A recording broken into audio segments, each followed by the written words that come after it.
এই মুহূর্তে একটা গুরুত্বপূর্ণ খবর আপনার জন্য। ঢাকুরিয়াতে বিজেপি কর্মীদের হেনস্থার অভিযোগ পুলিশের বিরুদ্ধে। শাসক দলের অনুগামীদের হাতে আক্রান্ত হলো পুলিশ। বেছে বেছে বিজেপি কর্মীদেরই তুলে নিয়ে যাচ্ছে বলে অভিযোগ। ইতিমধ্যে এই বিষয়ে পুলিশ আর নির্বাচন কমিশনের দ্বারস্থ হয়েছে গেরুয়া শিবির। হামলার যাবতীয় অভিযোগ অস্বীকার করেছে শাসক দল। আমার সহকর্মী প্রদীপ্ত রয়েছেন আমার সঙ্গে এই মুহূর্তে। প্রদীপ্ত, বিজেপির অভিযোগটা ঠিক কি? দেখো, বিজেপির অভিযোগ আজকে তারা যখন দেওয়াল লিখন করছিলেন ওখানে তাদের কিছু কর্মসূচি ছিল, সেই কর্মসূচির ওপরে শাসক দল তৃণমূল কংগ্রেস হামলা করে।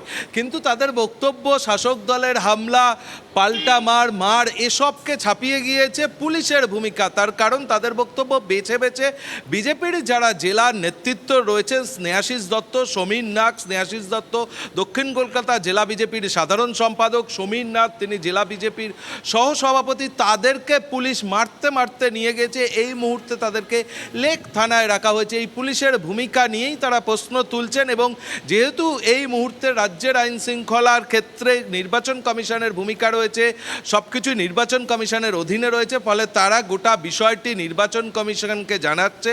ইতিমধ্যেই সেই প্রস্তুতির কাজ শুরু হয়েছে। তার কারণ বিজেপির বক্তব্য পুলিশ একতরফাভাবে তাদের কর্মীদেরকেই বেছে বেছে নিয়ে গেছে এবং তারা বলছে যেভাবে মারধর করা হয়েছে সেটা একটা অপরাধীর ক্ষেত্রে করা হয়। পুলিশ টানতে টানতে হেনস্থা করতে করতে তাদেরকে নিয়ে গিয়েছে। যে হঠাৎ এরকম ধরনের পরিস্থিতি তৈরি হলো কেন? দেখো, এক্ষেত্রে বিজেপি নেতৃত্ব অন্তত দাবি করছেন যে তারা তাদের কর্মসূচি করছিলেন দক্ষিণ কলকাতার ওই এলাকায়, ঢাকুরিয়া এলাকায়, আর সেই সময় তৃণমূল কংগ্রেসের কর্মীরা তাদের ওপরে হামলা চালায়, এমনটাই তারা দাবি করছেন। যদিও তৃণমূল কংগ্রেসের তরফ থেকে এই অভিযোগ। আমাদের সঙ্গে থাকো, আমি তোমার কাছে আবার ফিরবো। এই মুহূর্তে বিজেপি সাংসদ শ্রমিক ভট্টাচার্য আমাদের সঙ্গে রয়েছেন। শ্রমিকদা, অভিযোগটা ঠিক কি? কমিশনে আপনারা কি নালিশ করতে যাচ্ছেন? দেখুন, এই মুহূর্তে আমি কলকাতার বাইরে আছি, ও আমার কাছে সম্পূর্ণ তথ্য জানা নেই। তবে এটা শুনেছি যে ওখানে বিজেপি কর্মীদের বেছে বেছে হেনস্থা করা হচ্ছে। আমাদের প্রার্থী দেবশ্রী চৌধুরী আছেন, উনি বিষয়টি দেখছেন, উনি ঠিক উত্তর দিতে পারবেন। অনেক ধন্যবাদ আপনাকে।